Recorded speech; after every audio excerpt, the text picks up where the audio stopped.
Seigneur, que n'ai-je mille voix pour chanter tes louanges, pour chanter tes louanges, et faire monter jusqu'aux anges les gloires de ta gloire, les gloires de ta gloire, les gloires de ta gloire. Encore une fois, chers amis, chers téléspectateurs, nous vous saluons. Je vous rappelle que vous êtes branchés sur La Vérité aux Étoiles, cette émission d'évangélisation audiovisuelle basée sur la culture et l'éducation qui, à l'heure du couchant, vous donne rendez-vous avec le maximum d'enchantement possible et imaginable. Bon. En ce moment présent, nous sommes particulièrement à l'heure de vous présenter notre série d'études en biblique, intitulée La Vérité et l'Église, la Bible à l'honneur. Aujourd'hui, nous voulons considérer ensemble le courage d'une femme. Nous pourrions dire aussi le courage d'une mère. Bon, en effet, la Bible, œuvre de l'Esprit Saint, est jalonnée de toute une galerie de grandes figures de femmes. Bon, les unes aussi remarquables que les autres, quoi. Mais qui, dans leur diversité de caractère, nous jettent dans le plus grand embarras quand il nous viendrait l'idée de choisir parmi elles. Bon, aujourd'hui, nous nous sentons comme concernés par ces femmes-là, ces belles figures de la Bible. Et ainsi, sommes-nous à considérer l'une d'elles, quoi. Et nous sommes vraiment dans l'embarras du choix, car devant cette liste si longue de ces figures de femmes-là, qui par leur caractère important ont été des sources de bénédiction, si ce n'est des blocs solides dans la construction, dans la fondation de l'édifice chrétien. Bon, ce serait le cas de Ruth, qui est marqué dans la Bible pour son attachement, sa marque de fidélité, quoi, à l'opposé de Orpa qui comprit que pour toute marque de reconnaissance à l'endroit de sa belle-mère, un baiser suffisait. Et d'autres se montraient comme très patriotes. Et c'est le cas de considérer cette femme-là, Déborah la prophétesse, qui fut la première femme juge en Israël. Bon, tandis que la Bible nous présente une Marie de Béthanie, qui s'est immortalisée pour avoir embaumé le corps de Jésus. Bon, à l'opposé, nous nous trouvons en face d'une Marthe, dans la Bible, ou du moins que la Bible a détaché en particulier, pour avoir été une maîtresse de maison soucieuse, alors que sa sœur Marie aimait à être plutôt aux pieds de Jésus. Bon, devant une liste si longue de ces femmes, ces bonnes femmes-là, on ne peut pas garder l'indifférence devant cette liste longue de ces belles figures de femmes là qui jalonnent la Bible, il nous faut dire un mot. Il nous faut faire un choix. Bon, sans doute, l'Esprit de Dieu nous ayant parlé, nous sentons la nécessité de passer quelques minutes en compagnie d'Esther. Esther, avons-nous dit, bon, c'est cette figure de femme-là que nous voulons camper pour vous à l'heure du couchant. Esther, cette femme-là qui renonça à elle-même. Esther, dont la vie nous présente le plan d'amour de Dieu pour ses enfants à travers les générations. Esther, cette femme qui nous donne de reconnaître le rôle de la femme dans la construction d'un monde spirituel pour l'humanité d'aujourd'hui. J'irai vers le roi, j'irai auprès du roi, bien que ce soit contre la loi. Et s'il faut que je périsse, je périrai. Esther, une reine qui risque sa vie pour ses sujets, quoi. Esther, un profil de courage. Nous allons vous retrouver tout à l'heure. Restez branchés, car vous êtes sur La Vérité aux Étoiles, cette émission d'évangélisation pour votre enchantement à l'heure du couchant. À nous retrouver tout de suite.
une reine risque sa vie pour ses sujets.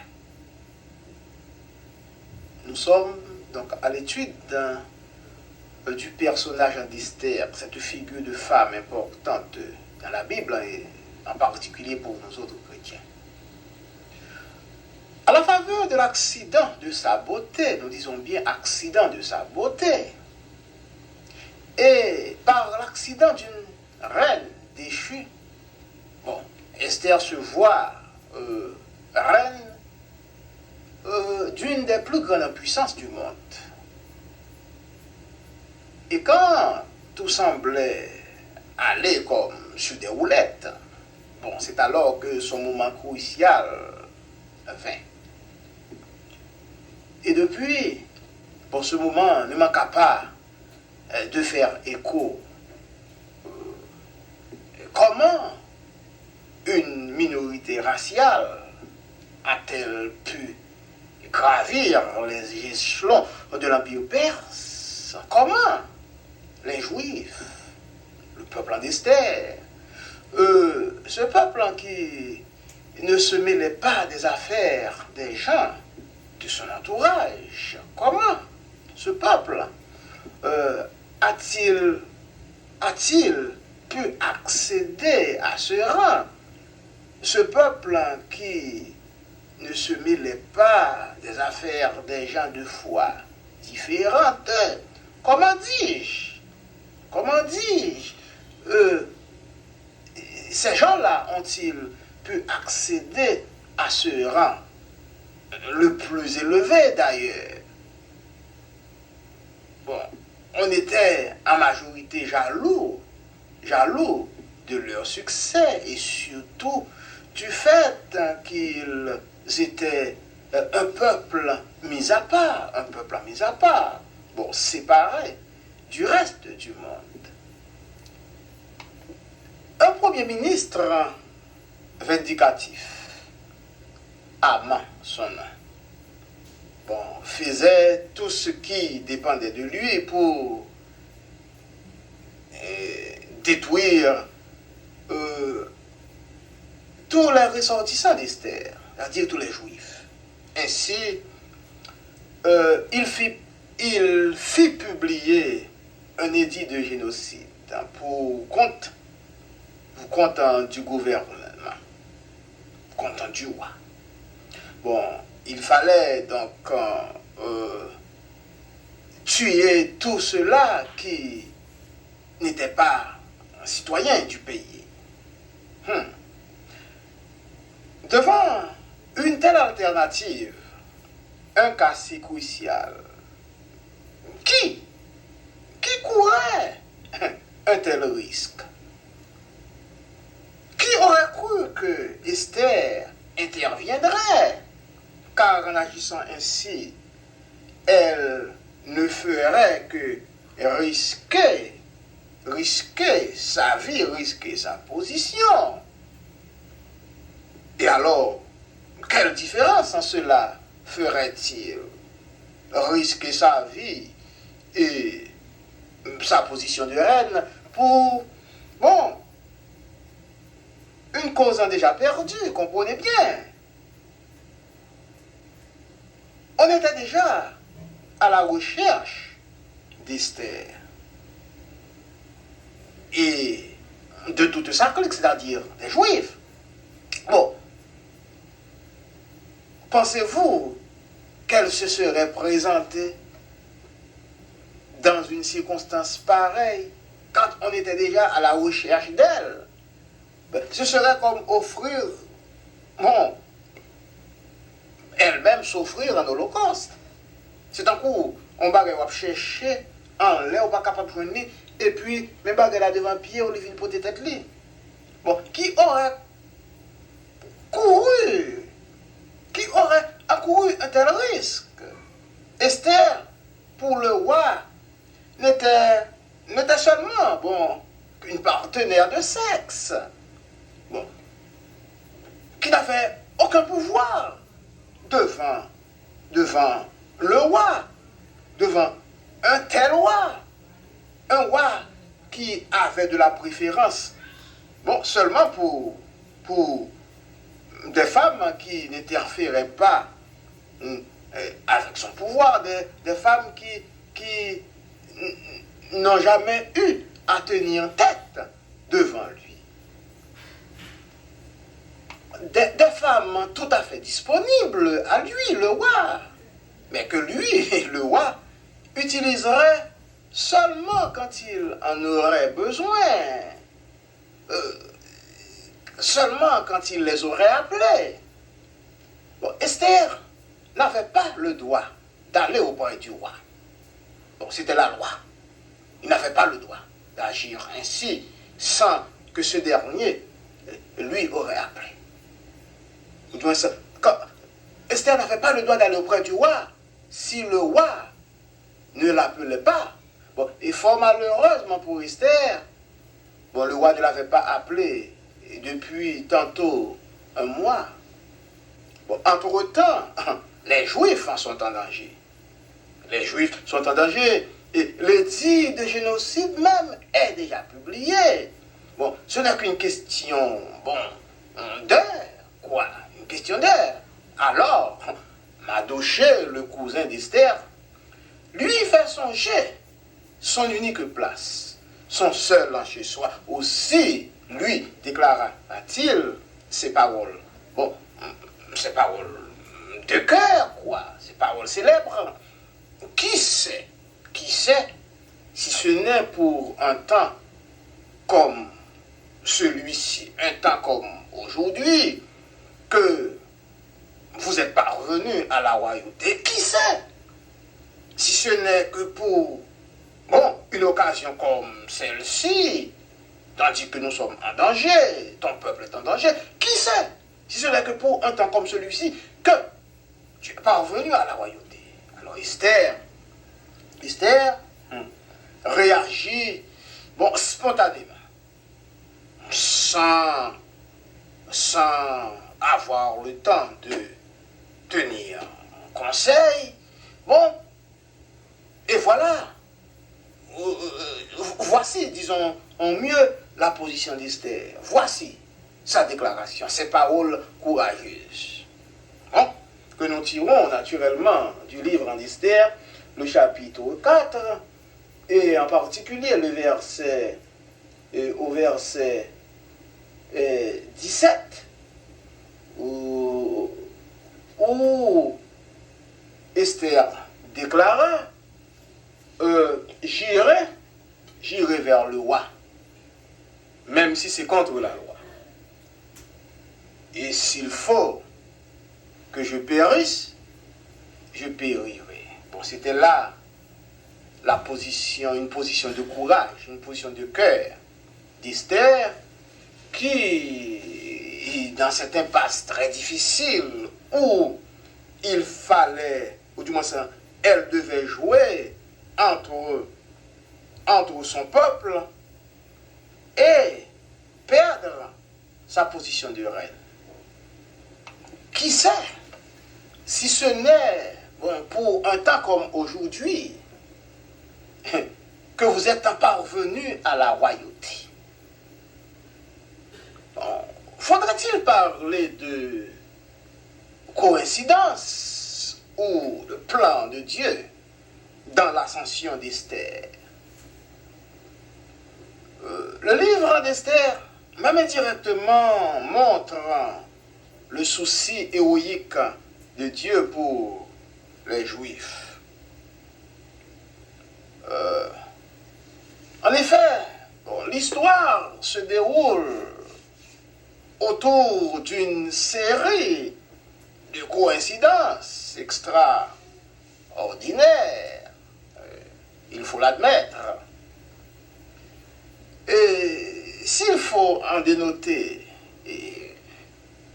quelques-unes, bon, la première, bon, est que Esther vient d'être choisie comme la nouvelle reine, et cela de justesse, quoi. Parmi toutes ces filles-là, pourquoi Esther, la plus belle, était-elle la plus riche, de la plus grande famille, quoi. Bon, disons de justesse, Esther vient d'être choisie reine, la nouvelle reine par le roi. Bon, la deuxième coïncidence, c'est qu'il arriva tout juste que le roi ne pouvait pas dormir cette nuit-là. Et que pour son compagnon de nuit, pour l'aider à faire face à son état d'insomnie pour cette nuit-là, bon, il prit le grand livre. Le grand livre, c'est ce livre, c'est comme un journal dans lequel sont enregistrés tous les faits du jour, tous les événements qui se sont ont passé, découlé dans la cour du roi. Dans la cour. Bon, il prit le grand livre en cette nuit-là, et en lisant, il arriva, voilà la troisième coïncidence, en lisant, il arriva, il tomba. Soudainement, des nues, subitement, sur une bonne action que Mardochée, le cousin d'Esther, avait faite. Une troisième coïncidence.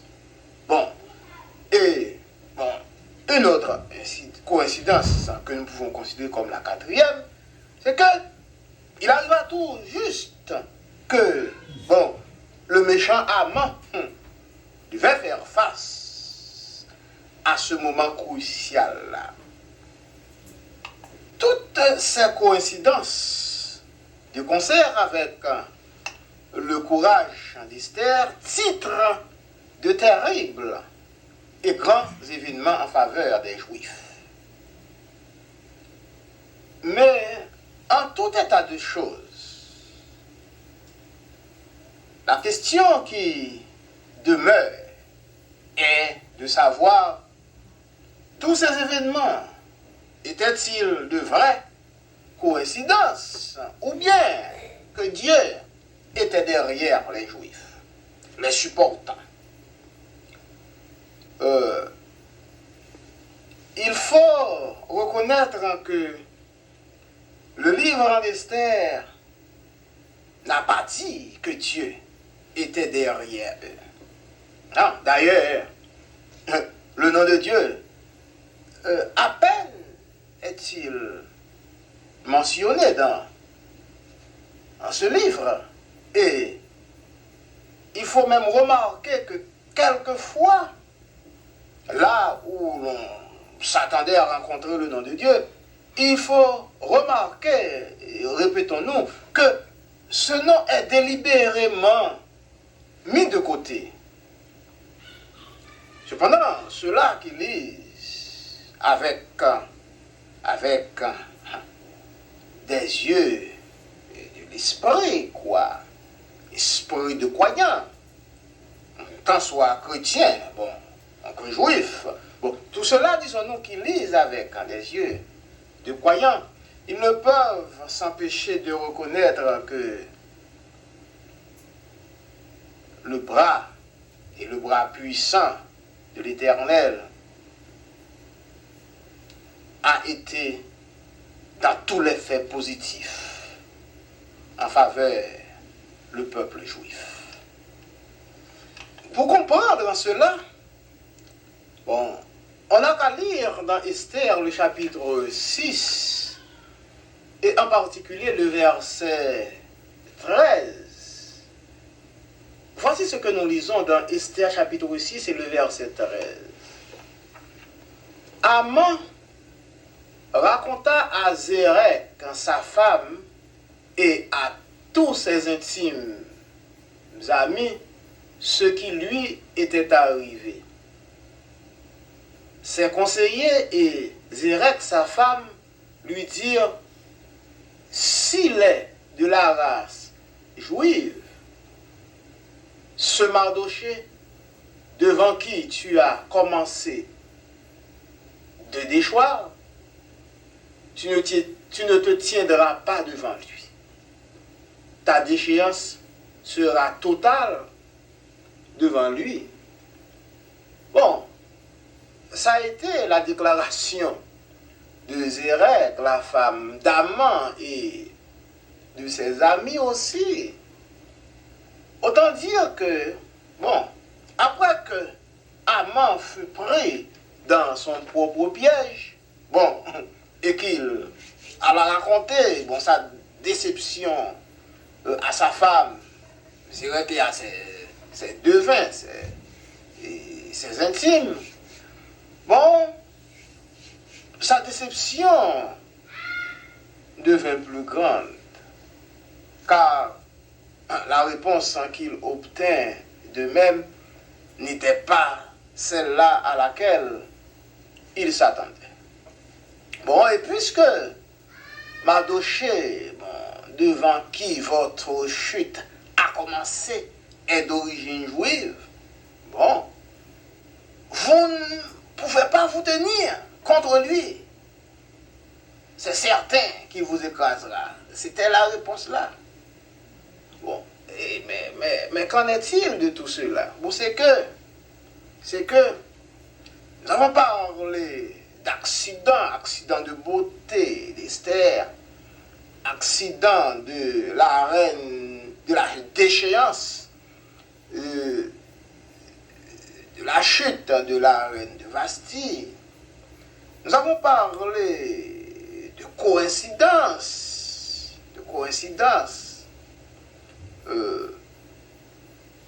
mais tout cet ensemble peut être emballé dans un seul et grand mot, plan de Dieu.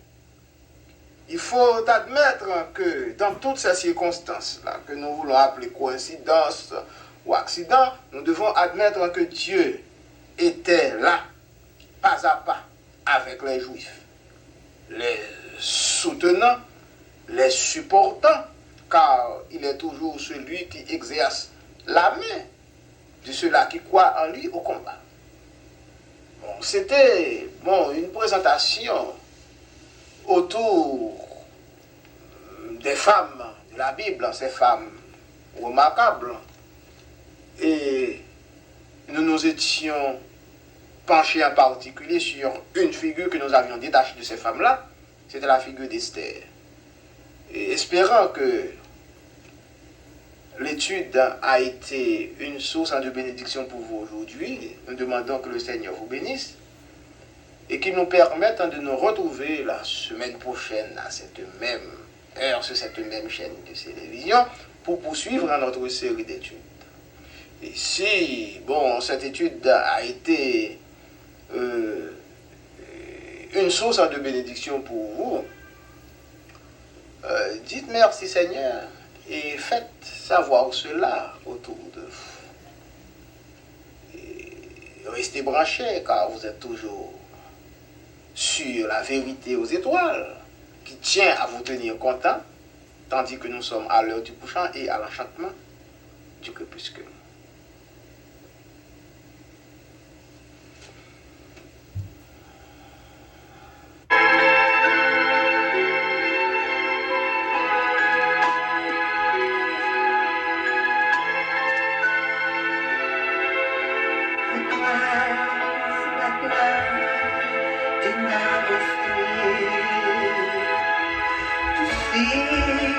He's smiling from Galilee.